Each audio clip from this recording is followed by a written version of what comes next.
할렐루야. 오늘 재직 세미나 우리 첫 번째 시간에 오신 우리 재직들 또 성도님들 주님의 이름으로 환영하고 또 축복합니다.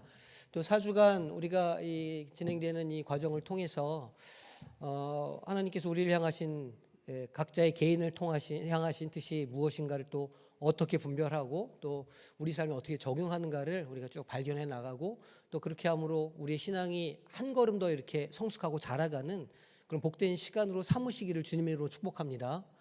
제가 이제 열심히 준비하고 이렇게 앞에서 가르치지만 듣는 사람들이 또 열심히 들어야 쿵짝이 맞는 것이고 고장난명이라 이렇게 이제 소리가 나는 것이거든요. 그래서 우리가 함께 이 시간을 좀 귀하게 좀 만들어 갔으면 좋겠다 이런 생각이 듭니다. 우리가 재직이 훨씬 더 많거든요. 근데 이제 이렇게 한 것으로 볼 때 다 아마 유튜브로 보시는 것 같다 이런 생각이 좀 들기는 합니다. 방송으로 보시는 분들도 이렇게 잘 따라와 주시기를 부탁드립니다. 우리 교재 다 받으셨죠?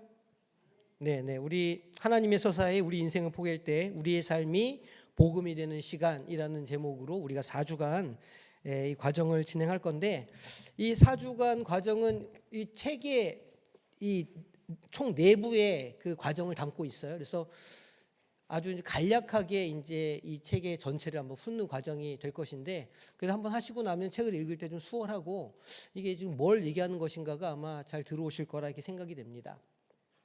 제가 이 책을 쓰게 된 이유가 좀 있어요.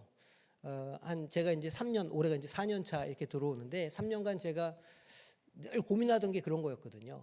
도대체 목사라고 하는 사람이 뭘 하는 사람인가? 우리가 목양을 한다고 할 때 그게 도대체 뭘 말하는 건가를 많이 고민을 했거든요. 그러다가 이제 제가 찾은 답이 이 목양이라고 한다는 것은 결국은 이 성도들의 삶이 하나님의 주권에 이렇게 있는 것이고 그리고 그 하나님의 주권을 인정하고 자기의 삶을 거기에 이렇게 비춰볼 때 비로소 참된 신앙인의 삶이 무엇인가를 발견하고 볼 수 있게 되는 것이고 그거를 가이드하고 안내하는 사람이 목사다. 그리고 그걸 목양의 과정이라고 부를 수 있겠다. 이런 생각을 제가 많이 했어요. 그리고 그걸 어떻게 하면 이제 좀 쉬운 이야기로 이렇게 풀어갈 수 있을까? 이제 그런 고민들을 했고 그게 결과물이 이 책이에요. 그러니까 말하자면 제 목회 철학이라 할 수도 있을 것 같고 제가 강단에서 하려고 하는 게 뭔지가 사실은 이제 여기에 이렇게 다 나와 있는 거죠. 그래서 우리가 총 이 4번의 시간으로 우리가 볼 건데 여기 이제 목차를 보시면 3페이지. 첫 번째 강의는 진단과 발견 시간이에요. 내 삶은 이야기의 원재료이다. 이제 이런 이야기인데 이건 뭐냐면 하나님의 이야기로 우리가 들어가기 이전에 나의 이야기가 무엇인지를 알아야 되거든요. 그래서 그 이야기를 좀 살펴보는 과정이 일부의 이야기들이에요. 그래서 내 인생에 어떤 일들이 있었나, 어떤 기쁜 일, 어떤 슬픈 일, 어떤 평범한 일들이 있었나를 발견해 보자는 게 1장, 2장, 3장 일부의 이야기이고 오늘 우리가 그걸 아주 간략하게 좀 살펴볼 거예요. 그리고 이제 이 두 번째 강의는 뭐냐면 해석과 재구성인데 하나님의 이야기를 우리가 이해해 보자는 거예요. 이 강에서 다룰 내용은 뭐냐면 구속사. 하나님의 큰 이야기가 어떤 틀을 가지고 있나를 우리가 이 강에서 살펴볼 거예요. 그게 구속사예요.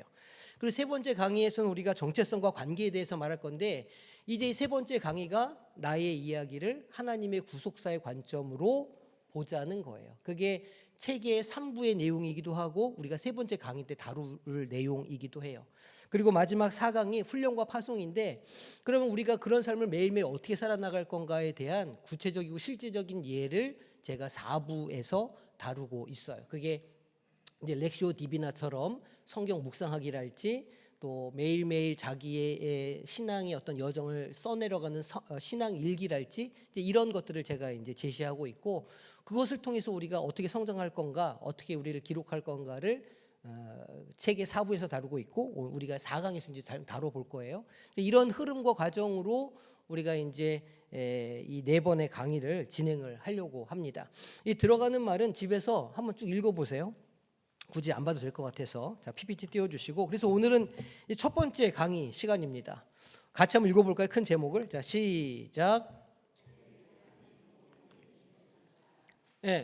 목표는 분명해요. 목표는 내가 은혜 받자 이게 아니고 결국은 내 삶이 내 인생이 나의 모든 이야기가 누군가에게 복음이 될 수 있도록 해보자는 거예요.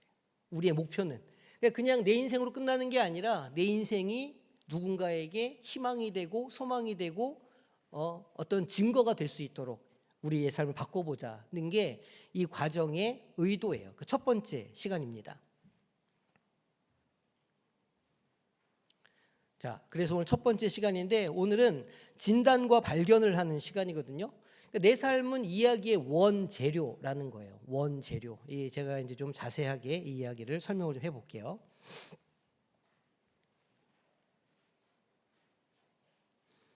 자, 오늘 말씀 우리 같이 한 목소리 다시 한번 읽어보도록 하겠습니다. 내 형질이 이루어지기 전에 주의 눈이 보셨으며 나를 위하여 정한 날이 하루도 되기 전에 주의 책에 다 기록이 되었나이다. 아멘. 여기 형질이 이루어지기 전이라 이게 무슨 뜻이냐면 그 어머니의 뱃속에 그 임신되기도 전에 수정되기도 전에 그런 뜻이에요. 그러니까 내가 이미 세상에 만들어지고 나오기도 이전에 이미 주님께서 나를 보셨다는 거예요. 이미 나를 알고 계셨다는 거예요.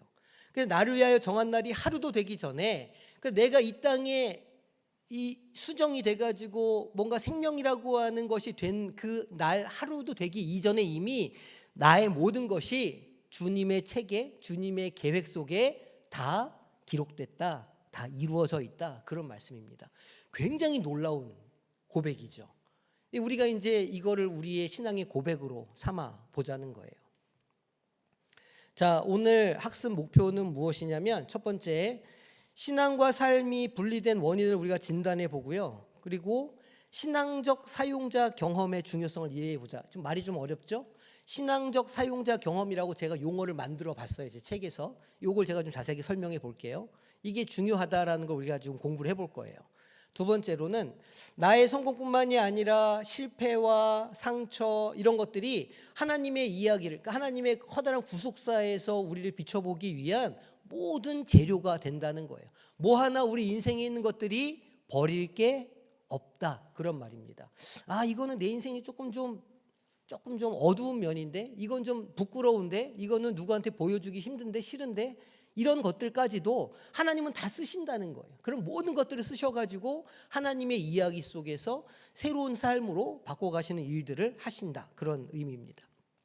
그리고 인생 그래프라고 하는 실습을 우리가 해볼 건데 이것을 통해서 내 삶의 이렇게 흔적들을 살펴보고 결국은 하나님이 함께 하셨던 순간이 무엇인가를 우리가 살펴보자는 거예요. 우리가 오늘 이 세 가지의 내용을 다뤄보도록 하겠습니다. 먼저 소개 영상을 좀 보고 지나가도록 하겠습니다. 우리 삶 속에는요, 우리가 아직 발견하지 못한 훨씬 더 깊은 이야기가 숨어 있을지 모릅니다. 오늘은 바로 그 이야기의 원재료를 찾아가는 아주 특별한 여정 함께 떠나보겠습니다. 혹시 이런 생각 해보신 적 있으세요? 기도하는 손으로 상징되는 주일의 내 모습이랑 서류 가방을 들고 바쁘게 살아가는 평일의 내 모습이 꼭 다른 사람처럼 느껴질 때요? 이 둘 사이에 느껴지는 이 거리감 꽤 익숙하지 않으신가요? 이런 이질적인 느낌을요, 어떤 사람들은 신앙적 사용자 경험의 위기라고 표현하기도 해요. 말이 좀 어렵죠? 쉽게 말해서 머리로는 아는데 실제 내 삶에서는 믿음이 잘 작동하지 않는 것 같은 그런 느낌이에요. 여기서 오는 공허함이나 무력감을 우리는 종종 오해하곤 하죠. 그러다 보면 스스로에게 이런 질문을 던지게 돼요. 아, 내가 믿음이 부족한 건가? 내가 뭘 잘못 살고 있나? 하고요. 이 내면의 갈등이 꼭 내 개인적인 실패의 증거처럼 느껴지기도 하고요. 근데 있잖아요, 이게 정말 중요한 포인트인데 그 느낌은 고장 신호가 아니라는 거예요. 오히려 아주 특별한 초대장 같은 겁니다. 자, 그럼 이 느낌을 문제가 아니라 아주 중요한 신호로 한번 다시 생각해 볼까요? 마치 우리 내면의 엔진 경고등처럼 말이죠. 바로 이거예요. 우리가 느끼는 그 공허함은 신이 보내는 엔진 경고등과 같아요. 자동차 경고등이 켜졌다고 차가 완전히 망가졌다는 뜻은 아니잖아요. 잠깐 멈춰서 내부를 좀 더 깊이 들여다봐 하는 신호인 거죠. 바로 이 관점이 핵심입니다. 이 공허함은 실패의 증거가 아니라 당신의 진짜 이야기를 찾으라는 신성한 초대장이다. 우리가 오늘 꼭 붙잡아야 할 메시지가 바로 이거예요. 좋습니다. 내 진짜 이야기를 찾으라는 초대를 받았다면 그럼 그 이야기의 재료는 대체 어디서 찾아야 할까요? 물론 우리가 살면서 이룬 가장 빛나는 성공들, 가장 자랑스러웠던 순간들, 네, 그것도 중요한 재료가 되죠. 하지만요, 우리가 겪었던 가장 깊은 상처, 어쩌면 숨기고 싶은 실패의 기억들까지도 정말 중요한 재료가 됩니다. 그리고 심지어는 하품이 나올 만큼 지루하고 평범했던 반복되던 그 일상의 순간들까지도 전부 다 포함돼요. 네, 바로 이겁니다. 좋았던 순간, 나빴던 순간, 그리고 지극히 평범했던 순간까지 우리 삶에 단 하나도 빠짐없는 모든 순간이 바로 내 이야기를 만드는 소중한 원재료가 되는 거죠. 맞아요. 그러니까 나의 승리, 상처, 실망, 그리고 매일의 그 평범한 일상까지 정말 어느 것 하나 버려지는 게 없는 거예요. 그리고 더 놀라운 건 뭐냐면요. 나의 가장 큰 아픔이 다른 누군가를 위로하고 도울 수 있는 가장 강력한 재료가 될 수도 있다는 겁니다. 자, 그럼 이제 우리 삶을 이 소중한 원재료의 모음으로 바라볼 수 있는 아주 실용적인 방법을 하나 소개해 드릴게요. 바로 인생 그래피를 그려보는 건데요. 방법은 아주 간단합니다. 먼저 태어난 순간부터 오늘까지 쭉 수평선을 하나 그어보세요. 그리고 내 인생에서 가장 기뻤던 최고의 순간들, 즉 봉우리를 표시하고요. 반대로 가장 힘들고 고통스러웠던 골짜기들도 솔직하게 한번 표시해보는 거예요. 아마 그려보시면 대략 이런 모습이 될 거예요. 햇살 가득한 산봉우리도 있고 폭풍우가 몰아치는 깊은 계곡도 있는 세상에 단 하나뿐인 바로 당신만의 여정을 보여주는 지도가 완성되는 거죠. 이제 마지막으로 여러분 각자에게 깊이 생각해 볼 질문 하나를 남기면서 오늘 이야기를 마무리하려고 합니다. 여러분의 인생 그래프에서 가장 깊었던 그 골짜기, 그 가장 큰 고통의 순간에 신은 어디에 계셨다고 느끼시나요? 이 질문에 대한 답을 찾아가는 그 과정에서 여러분의 이야기는 아마 완전히 새로운 의미를 발견하게 될 겁니다. 네. 그래서 이제 첫 번째 우리가 해야 될 게 질문이 뭐냐면 과연 우리의 신앙은 작동하고 있느냐는 거예요. 여기서 작동한다 그러니까 이게 무슨 뭐 기계인가 이제 이렇게 생각하실 수 있는데 이런 거예요. 우리가 복음을 말씀을 듣고 또 교회를 오래 다니고 있지만 우리의 삶으로 그 복음이 바로 변화돼서 나오지는 않거든요. 우리가 믿음이라고 하는 거를 교회에서 배우고 듣지만 실제 우리 삶의 현장에서는 번번이 실패하기도 하고 제대로 신앙생활을 못하는 것 같은 경험을 느낌을 받을 때가 많다는 거예요. 그 질문을 하는 거죠. 그 주일에 예배드리는 나와 평일에 내가 교회 안에서 예배드리는 나와 일상에서 삶을 살아가는 내가 좀 다르다는 거예요. 우리는 교회에서는 뜨겁게 예배드리지만 가정과 직장으로 돌아가면 무기력해지는 거죠. 이거 내가 예수를 믿는 사람이 맞나? 내가 내 신앙이 이게 제대로 이게 지금 배운 게 맞나? 이런 스스로 질문을 하는 거예요. 많은 지식이나 교리를 알고 있지만 지식으로 실제 삶의 현장에서 그 진리가 작동하지 않는 거예요. 뭔가 내 삶을 사로잡거나 영향력을 발휘하지 못하는 거예요. 그걸 신앙과 삶의 괴리라고 우리가 정의해 볼 수 있을 것 같아요. 신앙과 삶에 괴리가 있구나. 먼 차이가 있구나. 배운 것과 행하는 것은 너무나 멀구나. 이런 생각을 우리가 할 수 있는 거죠.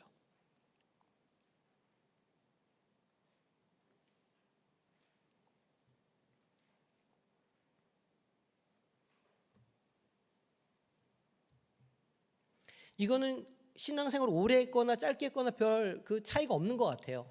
그냥 우리가 늘 경험하는 그런 이건 왜 그렇지? 이거 이해할 수 없는데 이런 일들이 늘 우리 가운데 있기 때문이에요. 그래서 이게 이제 이유가 뭔가 생각을 해보니까 일종의 신앙적 UX의 위기라 이렇게 말할 수 있어요. 이게 UX가 뭐냐면 유저 익스피리언스, 사용자 경험이라는 건데요. 이걸 좀 설명을 좀 제가 해볼게요. 그러니까 좋은 기계, 핸드폰을 좋은 걸 샀어요. 그런데 보통 핸드폰을 사시면 거기 5만 가지 기능이 있는데 그걸 다 우리가 못 쓰잖아요.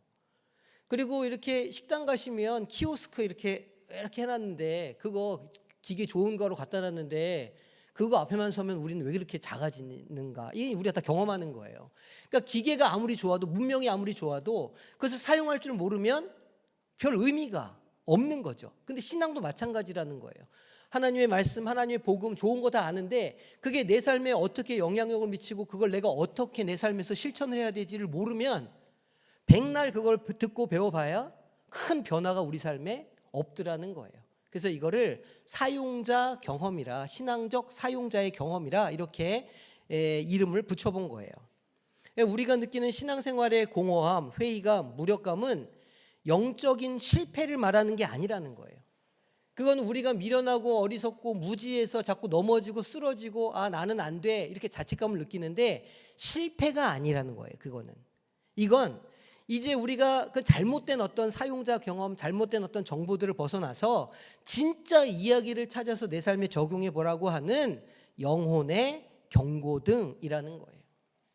제가 이제 책에서 써놨는데 운전하시다 보면 자동차 계기판에 경고등이 몇 개가 들어올 때가 있어요. 가장 자주 만나시는 경고등이 뭘까요? 주유. 때 되면 기름 넣으라고 이제 주유 불이 들어와요. 그리고 보통은 신경을 안 씁니다. 우리가 이렇게 운행을 할 때. 근데 이제 가끔씩 그 엔진 경고등이 들어올 때가 있어요. 그러면 이제 우리는 굉장히 긴장을 하는 거예요. 왜냐하면 전혀 모르는 거니까. 모르는데 뭔가 엔진 경고등이 들어오면 이 차가 곧 퍼지는 게 아닌가 이런 두려움이 딱 사로잡히면서 막 두려운 거예요. 근데 엔진 경고등의 역할은 뭐냐면 이제 이 차를 점검해야 안전하게 운행할 수 있다라고 하는 신호인 거잖아요. 그런 경고등이 들어오면 아 내가 빠른 시간 안에 카센터에 가가지고 차를 점검 받아야 되는구나 이렇게 해야 되는 거예요. 그 경고등이 들어왔다고 해가지고 막 패닉에 빠져가지고 아 나 이제 운전 못하겠어 이런 신호가 아니라는 거죠. 우리가 신앙생활하면서 느끼는 그런 불안함, 두려움, 그런 어떤 허무함, 공허 이런 건 우리를 막 패닉에 빠뜨리고 우리를 절망에 빠뜨리는 그런 게 아니라 우리 영혼의 어떤 신호라는 거예요. 바른 길을 가라고 하는 그런 의미입니다. 그래서 이 사용자 경험이라는 걸 제가 이제 좀 정의 좀 해봤는데 우리의 일상의 경험이 이게 그냥 나에게 일어난 그냥 평범한 일인가? 이렇게 하면 그건 아무런 재료가 되지 못해요. 근데 이게 어떤 영적인 의미가 있나? 하나님이 나한테 어떤 말씀하시는 신호인가? 이렇게 생각하는 순간 그거는 이 영적 경험이 되는 거예요. 우리 삶에 있는 사건들이. 그래서 내가 예를 들어서 오늘 아침에 어떤 사람과 심하게 다툰 거예요. 예를 들어서.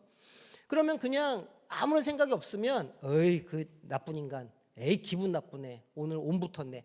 이렇게 하고 말면 그건 그냥 내 인생에 아무런 의미가 없는 사건이에요. 그런데 이게 하나님께서 나에게 어떤 말씀을 주시는 건가? 라고 하는 질문을 그 사건에 딱 던지기 시작하면 그 사건은 나에게 영적인 경험으로 변화돼요. 똑같은 사건이.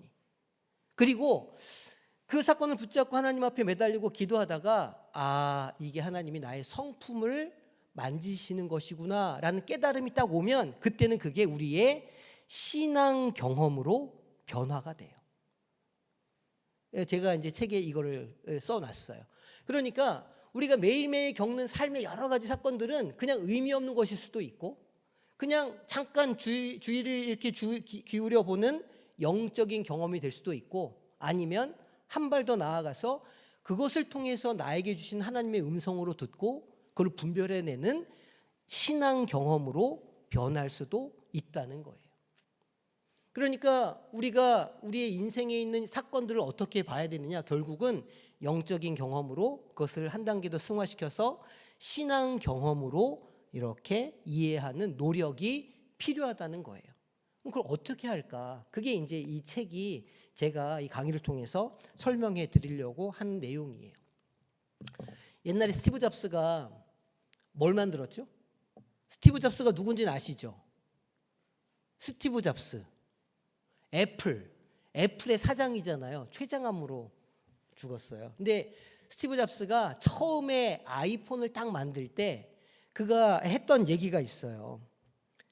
디자인은 그러니까 무엇이 아름다움인가를 이야기할 때 잡스가 뭐라고 그랬냐면 디자인은 단지 어떻게 보여지고 느껴지는가의 문제가 아니고 그러니까 보기에 예뻐서 그게 아름다운 게 아니고 어떻게 작동하는가가 아름다움을 결정한다 이렇게 얘기했어요. 그러니까 많은 사람들이 그 이전에 아이폰 이전의 핸드폰들은 뭐 버튼도 많고 막 너무 복잡했는데 오늘날의 이 스마트폰 이렇게 손으로 붙잡고 손가락으로 뭐든지 다 할 수 있는 이런 아름다움을 만들어낸 건 스티븐 잡스가 처음이었어요.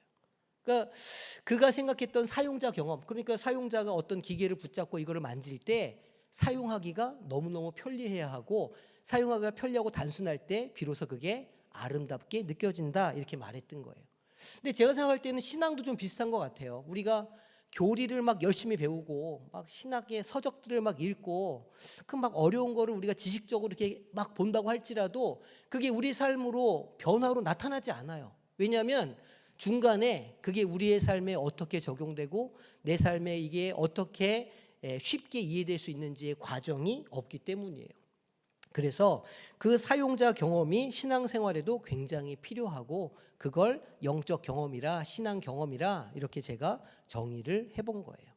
자, 그러면 삶의 모든 순간이 하나님의 그 서사에 필요한 재료가 될 건데 왜 그러느냐? 사람은요 이야기적 존재라고 얘기해요. 이야기적 존재. 이게 무슨 얘기냐면 나라고 하는 사람을 내가 정체성을 가질 때 그냥 이렇게 단편적인 이야기들로는 내가 만들어지지 않아요. 내가 내 과거의 어린 시절의 경험, 그리고 그때 내가 느꼈던 감정, 그리고 누군가의 관계 이런 것들이 다 모여가지고 하나의 큰 이야기를 만들어서 오늘의 나라고 하는 사람의 정체성을 만들거든요. 누구예요? 이렇게 물어보면 나는 어떤 사람이에요? 라고 말할 수 있는 건 내가 내 인생을 이야기로 이해하기 때문인 거예요. 이게 그 이야기입니다. 모든 사람은 이야기적 존재예요. 내가 친구를 만나가지고 무슨 이런 하루의 일상을 이야기할 때도 어떻게 하냐면 내가 어저께 무슨 일이 있었냐면 누가 나한테 화를 내가지고 내가 너무 당황해서 내가 그 사람 앞에서 내가 막 울었잖아. 근데 생각해보니까 내가 억울하더라고. 그래가지고 내가 그 사람한테 따지기 시작했어. 이게 이제 일종의 이야기 아닙니까? 소설처럼. 그렇게 사람은 자기의 삶을 이야기로 이해를 한다는 거예요. 그래서 이야기적 존재다. 그 얘기입니다. 사람은 본능적으로 자신의 삶을 하나의 이야기로 이해하려고 하는데 문제는 우리가 세상이 들려주는 이야기들이 있어요. 예를 들어서 성공해야 인생이다. 열심히 소비해야 잘 사는 거다. 경쟁에서 이겨야 된다. 이제 이런 세상의 이야기들이 있는 거예요. 그런 이야기들의 엑스트라로 우리가 살아가려고 한다는 거예요. 세상의 수많은 이야기들 속에 우리가 들어가서 아 그렇구나 나는 그렇게 살아야 되는구나 이해하고 그 이야기 속에 묻혀서 살아가려고 한다는 거예요. 엑스트라로. 그럴 때 문제가 생긴다는 거죠. 왜냐하면 우리는 그런 존재가 아니니까. 그 얘기를 하고 싶은 거예요. 그러니까 다른 사람의 대본으로 다른 사람의 각본으로 내가 아닌 걸 연기하려다 보니까 삶이 힘겹고 공허해요. 나는 그런 사람이 아닌데 바깥에만 나가면 그런 사람인 것처럼 행동하고 그런 사람의 삶을 억지로 살아요. 그러면 되게 피곤하다. 그래서 이 원재료라고 하는 것에 대해서 우리가 이제 좀 공부를 해봐야 되는데 하나님의 이 거대한 구원 드라마를 만들기 위해서는 뭐가 필요하냐면 재료가 필요해요. 그러니까 하나님의 이야기 속에서 우리 자신을 발견하려면 그 이야기들이 막 필요한데 그 재료란 말이에요. 그게 뭐냐 재료가. 우리는 누구에겐가 우리를 이렇게 보여주고 드러내려고 할 때 좋은 것만 보여주려고 하거든요. 아침에 일어나서 교회 오려고 하면 머리도 감고 얼굴도 이렇게 좀 다듬고 거울도 보고 나와요. 왜냐하면 예뻐 보여야 되고 이렇게 머리 막 이렇게 떡져가지고 나오면 흉을 볼 게 뻔하니까 자기를 이렇게 다듬고 나온다는 말이에요. 근데 누구에게인가 우리의 삶을 보여줄 때도 마찬가지죠. 외모뿐만이 아니라 내 성공한 모습만 보여주고 싶고 내 잘난 모습만 보여주고 싶고 내 건강한 모습만 보여주고 싶어요. 그래서 건강하게 살다가 어디 아프면요 안 나와요 바깥에. 왜냐하면 창피하다는 거예요. 나 지금까지 건강하게 살았는데 내가 누군가에게 아픈 모습 보여준 거 나 자존심 상한다. 이렇게 생각하는 거거든요. 그러니까 우리는 흔하게 성공이나 합격이나 건강 같은 거 이런 게 우리의 이야기 간증의 재료가 된다고 생각하는 거예요. 성공 이야기만. 뭔가 치유의 이야기, 회복의 이야기. 봐요. 하나님이 나를 이렇게 고쳐주셨어요. 하나님이 나를 이렇게 성공시켜 주셨어요.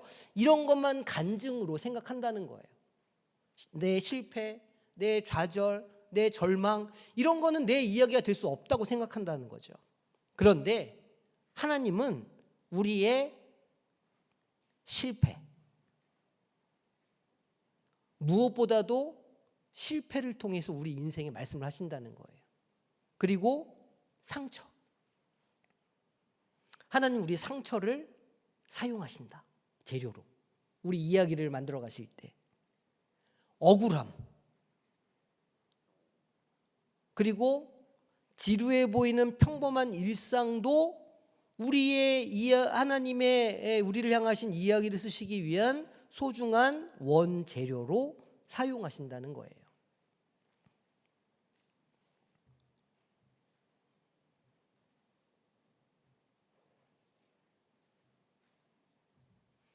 그러니까 나의 가장 아픈 상처가 누군가를 살리는 약재가 될 수 있다는 거죠. 헬리나 오웬이 쓴 유명한 책이 있어요. 너무너무 유명한 책이 있어요. 운디드 힐러라고. 운디드라고 하는 건 영어로 이렇게 움푹 패였다 그런 뜻이거든요. 힐러는 치유자 그런 뜻이에요. 운디드 힐러. 움푹 패인 상처가 있는 치유자 그런 뜻이에요. 그러니까 우리 말로는 상처 입은 치유자 이렇게 번역을 해가지고 책을 내셨어요. 그 책의 내용이 다 그런 거예요. 그 누군가가 경험하는 고통, 슬픔, 괴로움, 아픔들이 있는데 그거를 가진 사람들이 결국은 그런 아픔을 가진 사람들을 치유할 수 있는 사람이 된다는 거예요. 그 대표적인 예가 누구냐? 예수님이라는 거예요. 십자가에서 죽으심으로 사람들의 진정한 치유자가 되어 주셨다. 그 책에서 그렇게 말씀하시거든요. 그러니까 하나님은 우리에게 있는 그 연약함들, 아픔들, 실패의 경험들, 과거의 그 어떤 아픔, 괴로움, 고독함들을 또 그것을 들어서 누군가를 치유하실 수 있는 그런 방식으로 우리의 인생을 들어서 사용하신다는 거예요. 그러니까 그것 때문에 단절하고 포기하고 누군가를 보지 않고 도망가고 그렇게 하지 말라는 거예요. 하나님 앞에서는. 오히려 그거를 들고 하나님 앞에 나아가면 그것을 사용하시게 된다는 거죠. 신앙이, 믿음이 명사가 아니라 동사가 되게 하려면, 우리 삶에서 실제로 움직일 수 있는 어떤 것이 되게 하려면 내 삶의 모든 순간을 버리거나 외면하거나 이 배척하는 것이 아니라 재해석해야 된다는 거예요. 그래서 이 재해석하는 방법을 다음 시간에 우리가 배울 거예요.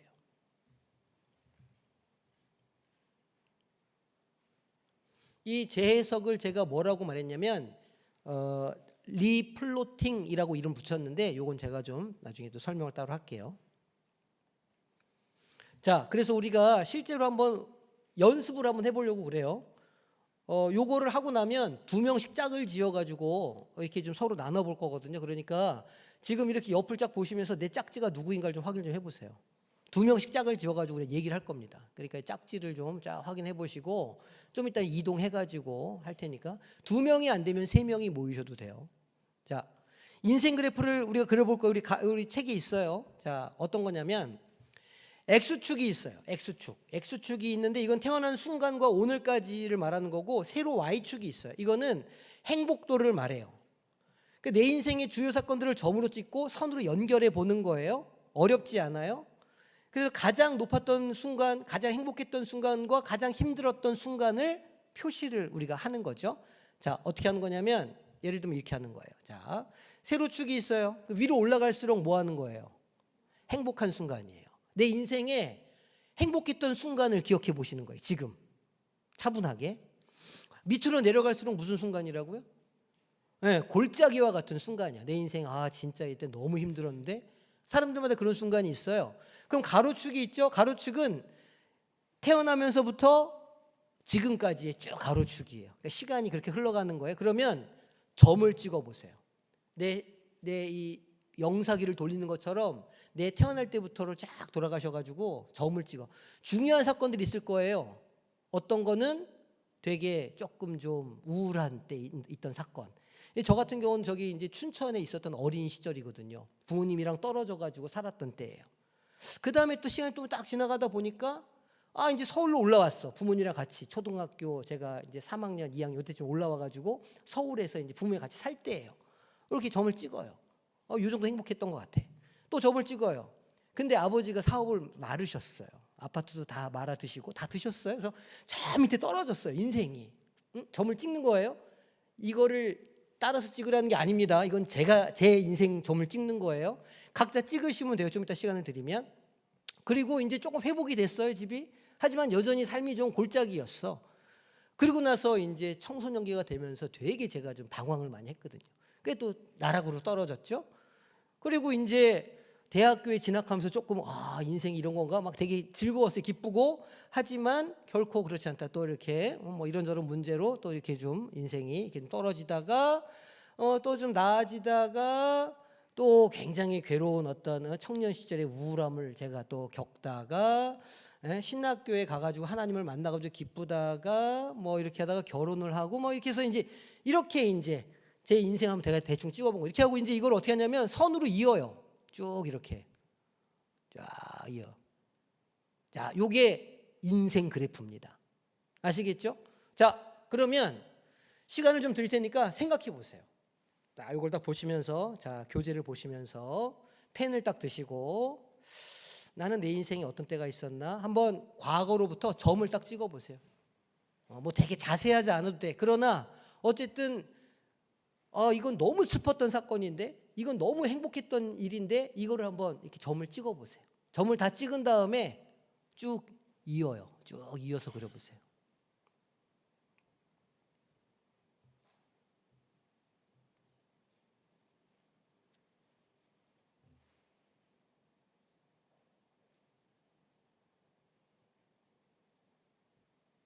자, 내가 몇 살 때 이건 진짜 내가 정말 슬픈 일이었다. 그런 거 딱 점을 찍고, 요때 이건 너무너무 행복한 일이었어. 몇 살 때쯤에 요거 위에다가 또 점 딱 찍으시고, 쫙 이렇게 해보세요.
막 점을 막 너무 많이 안 찍으셔도 돼요. 그 모든 사건을 다 기록하려고 막 74년, 75년 막 이렇게 안 해도 되고, 그냥 이게 딱 머리에 있는 그냥 대략적인 사건만 일단 기록해 보세요. 다 이렇게 선을 쭉 이으셨으면 이제 대충의 그래프가 나오죠. 이거 나만의 인생 그래프예요.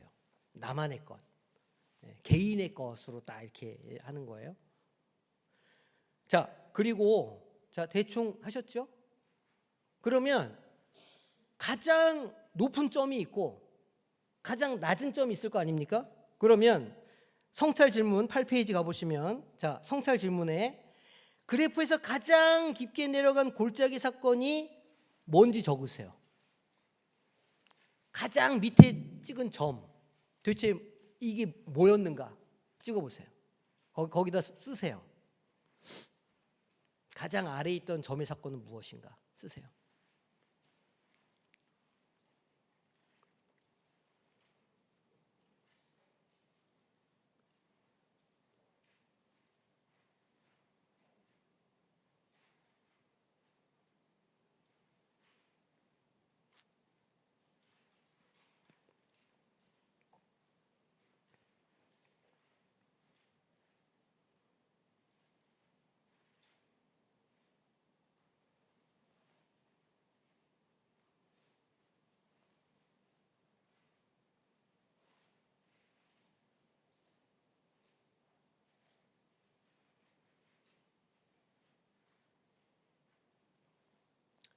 그 다음 질문이 너무너무 중요한 질문이에요.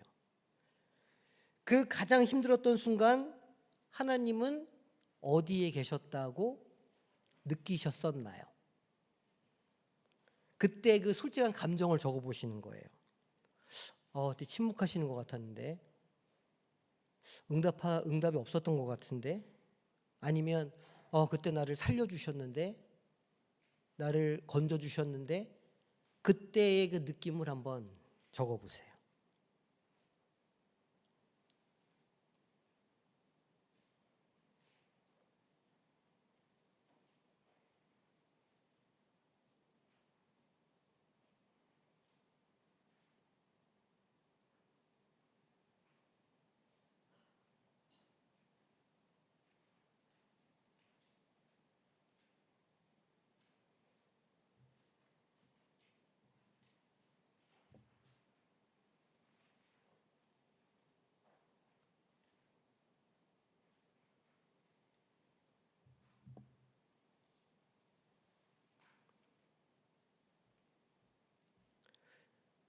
그리고 질문을 해야 되는 게 뭐냐면, 그러면 모든 것이 하나님에게 있어서는 재료가 될 수 있다 그러면, 과연 하나님은 그때의 사건을 통해서 나를 어떻게 만들어 가시려고 했을까? 나는 그 사건을 통해서 어떻게 하나님과 더 깊은 관계를 갖게 되었을까를 한번 생각해 보시는 거예요. 그 사건은 하나님께서 나에게 어떤 무엇한 사건이 되었다, 이렇게 이제 쓰실 수 있겠죠.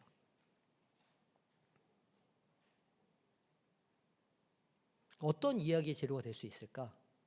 그것이.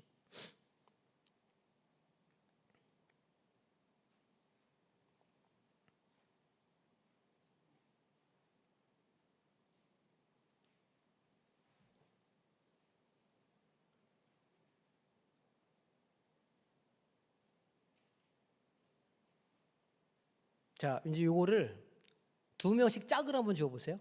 2명씩 짝을 한번 지어 보시고 한번 서로 얘기를 한번 해볼게요. 자,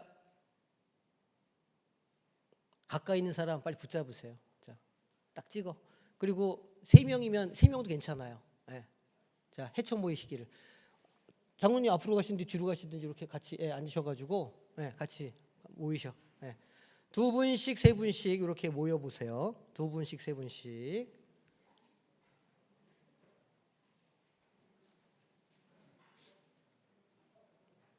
2분씩 3분씩. 집사님 이쪽으로 오세요. 이쪽으로 앉아. 자 모여. 자, 2분씩 3분씩 모이세요.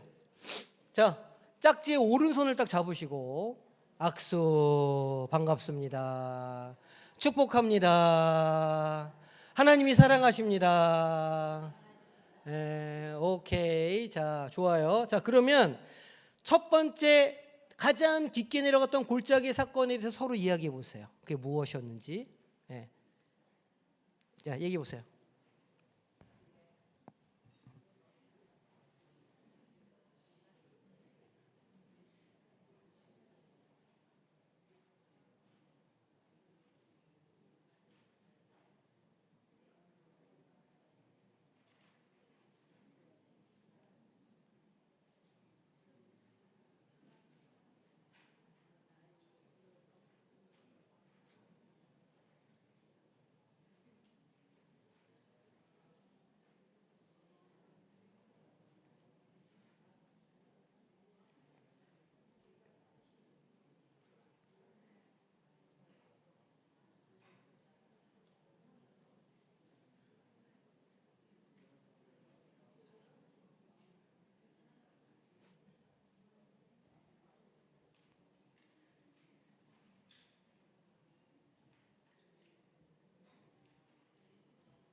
자, 그리고 그 사건이 있었을 때 하나님은 어디에 계셨다고 느끼셨는지도 얘기해 보세요.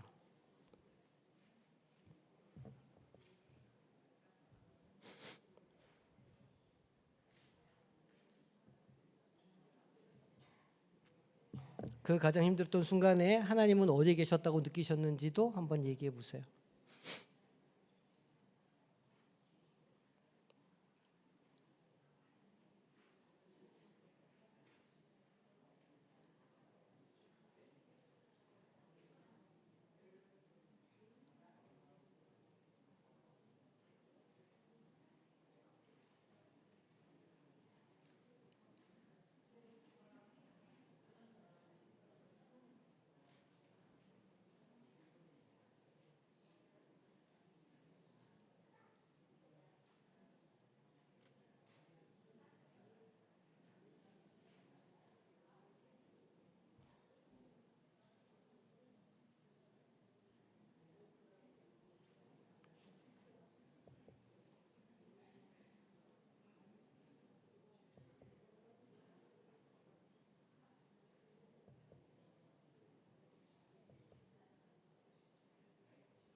그리고 하나님께서 그 사건을 통해서 나를 어떻게 빚어가셨을까도 한번 얘기해 보시면 좋겠어요.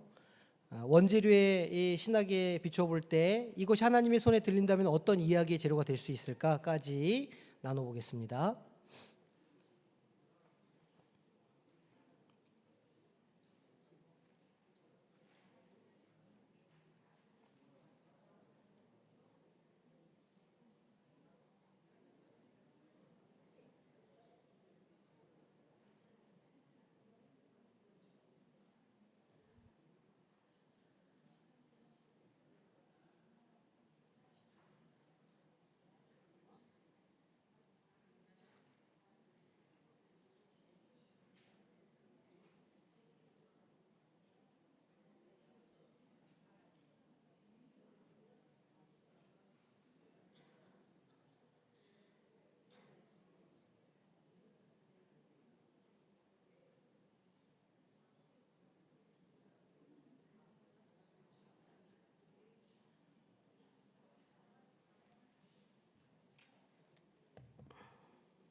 자, 정리를 좀 해보겠습니다. 대략적으로.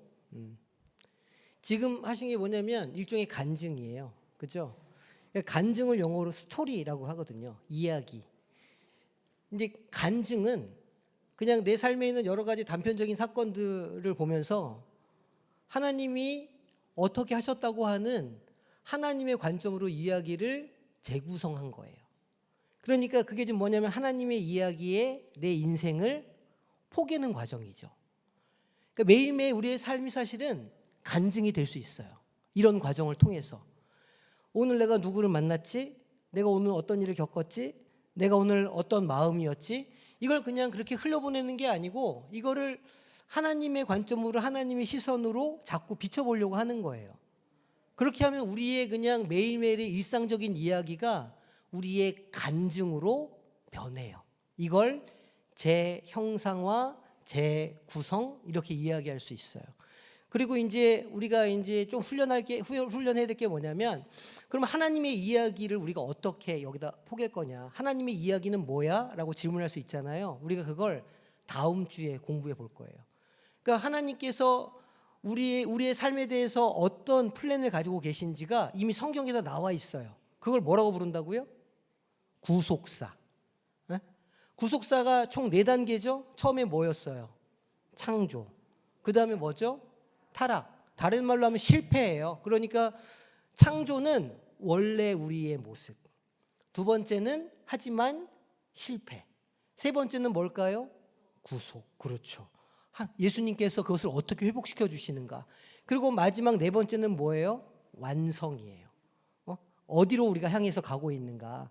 이 구속사로 우리의 매일매일의 이야기를 비춰보는 거예요. 거기 겹쳐보는 거예요. 그렇게 하면 우리의 그냥 매일매일의 삶이 간증이 돼요. 간증이 되고 우리의 정체성이 되고 우리의 힘과 능력이 돼요. 이걸 훈련해 보자는 거예요. 이해가 되시죠? 자, 숙제가 있습니다. 과제가 뭐냐면 집에 가서 복습해 보시는 거예요. 이 교재에만 보시면 안 되고 책을 찬찬히 다시 쭉 읽어보세요. 그리고 제가 챕터 끝날 때마다 질문들을 책에다가 써놨거든요.